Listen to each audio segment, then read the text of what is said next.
Биздин каналга бул М-банк номери аркылуу колдоо көрсөтсөңүз болот.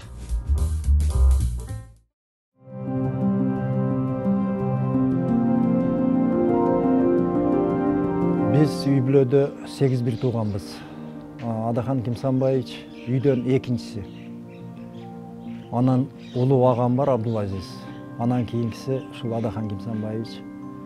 Анан кийин бир эжем бар. Анан кийин мен. Менден күчүү 4 карындашым бар. Бирөөсү каза болгон. Мен ички иштер бөлүмүндө кызмат кылып 7 жыл болду. Азыр ардактуу эс алуудамын.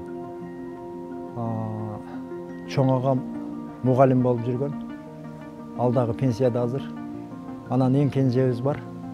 Азыркы учурда шаардык милиция бөлүмүндө, кадрлар бөлүмүндө жумуш кылат. Биз ушул үйдө төрөлгөнбүз барыбыз 8биз тең. Атам Раматылык мугалим болчу. Бир мектепте ошол такай ошол биздин ал убакта Куршап мектеби эле, азыркы Бектемиров болуп калды. Ошол жерде иштеп жүрүп пенсияга чыккан. Ушул үйдө турчубуз баарыбыз. Ал кишинин да бала чагы ушул үйдө өттү. Ошол бала кезинен эле тырышчаак. Анан апам Раматылык көп айтып калчу. Тамак ичип отуруп дагы астында газета же эмесен бир китепти коюп алып, көзү ушул китепте болчу эле дайым. Анан апабыз Раматылык урушуп калчу. Тамагыңдын каяка кетип баратканын деле билбей атасың. Мына нерселериңди жыйыштырып коюп, тамагыңды жеп алып, анан окуй бербейсиңби деп. Бизди аябай контролдочу. Атабызга караганда ал киши тапшырмаңды алып кел, же дневнигиңди алып кел, канча бүгүн алдың дегенде биз ошол отурган жерден сумкага жеткичке чейинки аралык өтө алыс болуп кетчү да бизге. Аябай катуу контролдочу.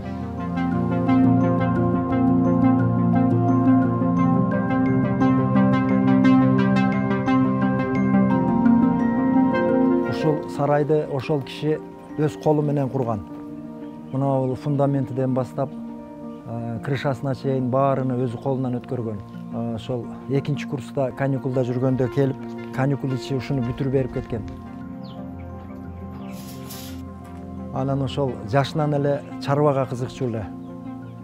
Чарба, мал, коён, көгүчкөн баккан, тооктордун түрдүү породаларını баккан. Мына ол тооктордун Дакан деген породасы бар, ошого кызыкчу. Ушул кишинин немесине багып мен дагы ошонун жолун жолдоп, тооктордун ушундай кылдарын неме кыламын, багып.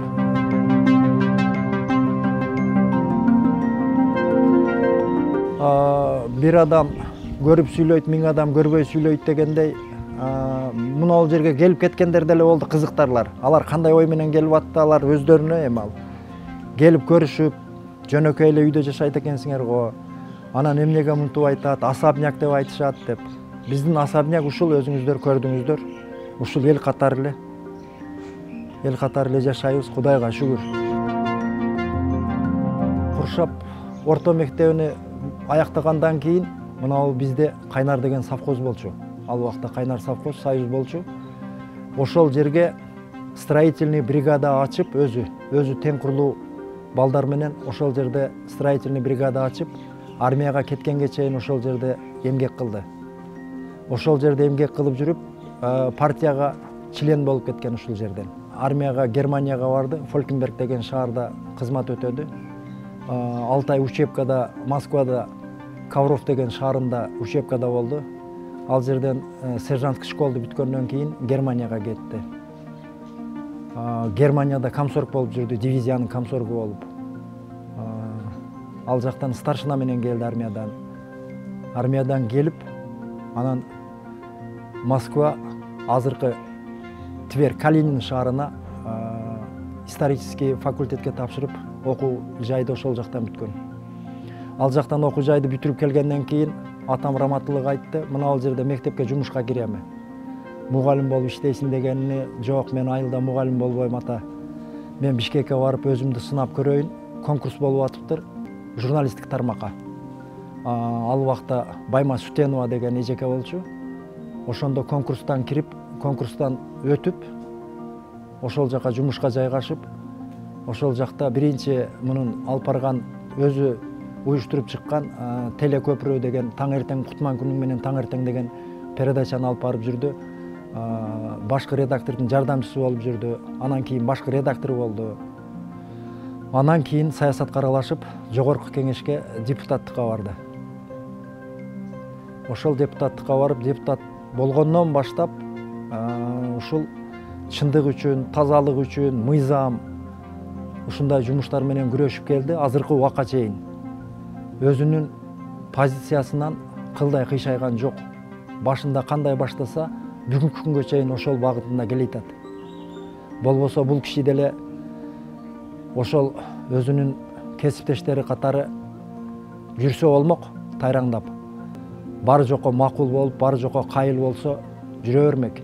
Бирок бул кишинин мүнөзү ага жол бербеди. Өзүнүн туруктуулугунан эч бир кыйшайган жок.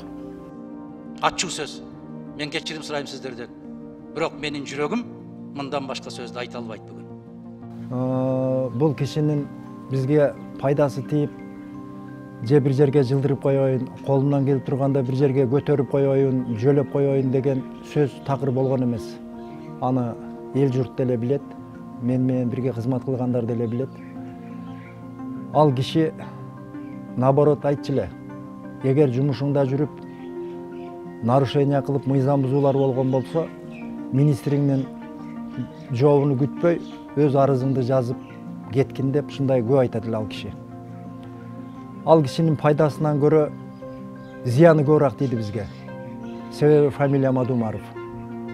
Ушул киши саясатка 28 жашынан кирген болсо, ошол 28 жашынан бери ушундай бир мүнөздө келатат. Эгер колуңдан келсе, өзү жумушуңа жараша, кайсыл кызмат болбосун көтөрөт. Мен бирөөгө бир ооз айтпайм, менен даже күтпөгүлө андай нерсени деп көп айтат эле бул киши.